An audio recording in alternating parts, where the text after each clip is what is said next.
sebuah kapal laut besar membakar lebih banyak bahan api dalam satu hari daripada sebuah kereta sepanjang keseluruhan hayatnya. Dan pada masa yang sama, ia tidak menggunakan petrol dan juga bukan diesel biasa. Apabila kita melihat kapal kontainer gergasi di tengah lautan, mudah untuk membayangkannya sebagai sebuah truk yang sangat besar. Truk menggunakan diesel, kereta penumpang menggunakan petrol, dan soalan yang kelihatan logik pun muncul. Mengapa kapal tidak menggunakan bahan api yang sama? Namun di sebalik soalan ringkas ini, tersembunyi satu cerita yang menggabungkan ekonomi, kecerdasan, keselamatan, dan alam sekitar.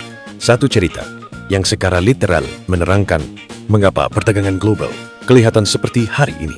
Kesilapan utama ialah membayangkan kapal sebagai kereta yang lebih besar. Hakikatnya, kapal laut ialah kelas teknologi yang sama sekali berbeza. Enjin kereta beroperasi dalam kitaran pendek, sentiasa menukar kelajuan putaran, direka untuk beberapa jam operasi sehari. Enjin kapal laut kelas yang berbeza. Ia bukan enjin kereta yang besar. Ia lebih hampir kepada sebuah logikana kuasa daripada enjin kendaraan. Ia beroperasi selama berminggu-minggu dan berbulan-bulan tanpa henti. Hampir sentiasa pada kelajuan tetap, dalam mode di mana daya tarikan berterusan lebih penting daripada kelajuan. Dengan jangka hayat diukur dalam puluhan tahun, enjin kapal laut besar, setinggi bangunan 3 hingga 5 tingkat, sepanjang sebuah bas bandar, berat ratusan, malah ribuan tan. Satu aci engkol saja boleh lebih berat daripada sebuah truk. Pada kapal laut besar, enjin utama disambung terus ke kipas, beroperasi tanpa kotak gear, tanpa klak seperti dalam kereta. Mekaniknya sangat ringkas, asi, engkol, asi, kipas, kipas, tiada transmisi, seperti dalam kereta. Minimum komponen perantaraan, maksimum kebolehpercayaan untuk operasi berbulan-bulan. Ombak enjin seperti ini, berdiameter sehingga 1 meter, seberat beberapa tan, bergerak naik turun hanya 60 hingga 100 kali seminit. Sebagai perbandingan, enjin kereta sekitar 4,000 putaran seminit, enjin kapal 60 to 100 putaran seminit, puluhan kali lebih perlahan, tetapi jauh lebih berkuasa. Sebahagian besar enjin utama kapal laut dihasilkan oleh hanya beberapa syarikat. MAN Energy Solutions dari Jerman, Wärtsilä dari Finland, dan WinGD dari Switzerland. Enjin diesel dua lejang mereka ialah enjin haba terbesar dan paling cekap yang pernah dicipta manusia. Kebanyakan kapal laut besar menggunakan bahan api marin berat, sering dipanggil mazut atau bunker fuel. Ia adalah sekair, gelap, dan sangat likat. Teksturnya hampir seperti asfalt cair, hampir tidak mengalir pada suhu bilik. Mazut ialah baki petroleum yang tinggal selepas petrol, kerosin, dan diesel telah diekstrak. Untuk masa yang lama, ia dianggap hampir tidak berguna. Untuk menggunakan mazut, ia dipanaskan dalam tangki bahan api, dipanaskan lebih kuat sebelum masuk ke enjin. Keseluruhan sistem bahan api kapal dipanaskan karena ia mempunyai kelebihan utama. Pertama, harga. Mazut jauh lebih murah berbanding petrol dan diesel. Apabila kapal membakar ratusan tan bahan api sehari, harga menentukan segalanya. Kedua, ketumpatan tenaga.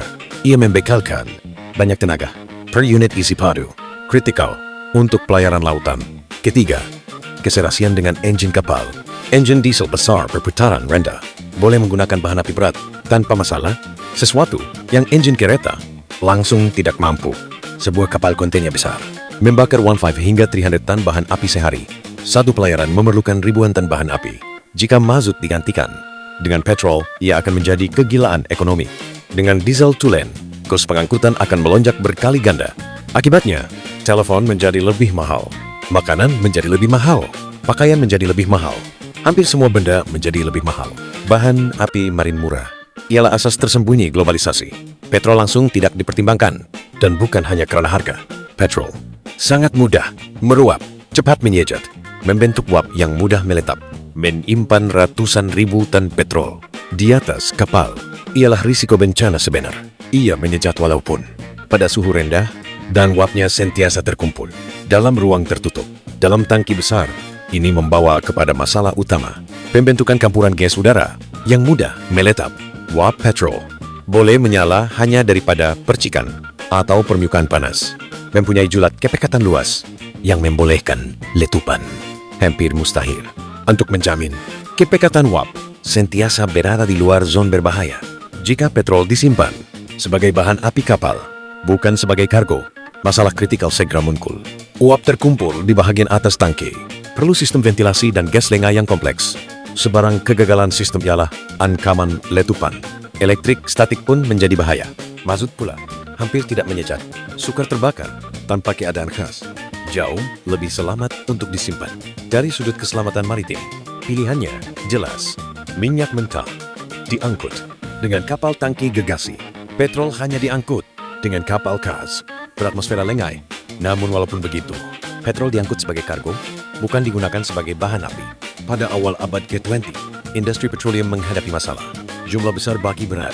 Selepas penapisan, pengangkutan laut menjadi pengguna ideal. Jumlah yang sangat besar, keupayaan membina enjin, mengikut bahan api tertentu. Begitulah terbentuknya pakatan penapisan minyak plus perkapalan yang bertahan hampir sepanjang abad ke-20. Pelabuhan, kapal, dan infrastruktur global dibina khusus untuk mazut. Namun keputusan ini ada harganya. Bahan api marin berat mengandungi sulfur, melepaskan sulfur dioksida apabila dibakar, menghasilkan oksida nitrogen dan zara PPO. Untuk masa yang lama, laut dianggap mampu menyerap semuanya, tetapi dengan pertumbuhan armada, jelas bahwa itu satu ilusi. Pelabuhan dan bandar pesisir mula merekrutkan pencemaran udara serius. Pada tahun 2020, peraturan antarabangsa baru berkuat kuasa. Pengurangan mendadak kandungan sulfur atau pemasangan sistem pembersihan gas dipanggil scrubber. Scrubber ialah sistem pembersihan gas exhaust yang membolehkan kapal terus menggunakan mazut sambil mengurangkan pelepasan berbahaya, terutama sulfur. Inilah titik di mana industri mula mencari alternatif secara aktif. Hari ini, armada bereksperimen dengan gas asli cair, metanol, biofuel, hidrogen, sistem hybrid, berlayer. Namun masalahnya, kapal bernilai jutaan, berkhidmat selama berdekad, keseluruhan armada tidak boleh diganti dengan cepat. Mazut bukan bahan api sempurna. Ia kotor, berat, dan tidak selesa. Namun selama berdekad-dekad, dialah yang menjadikan perdagangan global dalam bentuk hari ini menjadi mungkin. Dan kabaran utama abad ke-21 ialah mencari bahan api yang lebih bersih, tersedia dalam jumlah besar, dan tidak memusnahkan ekonomi dunia.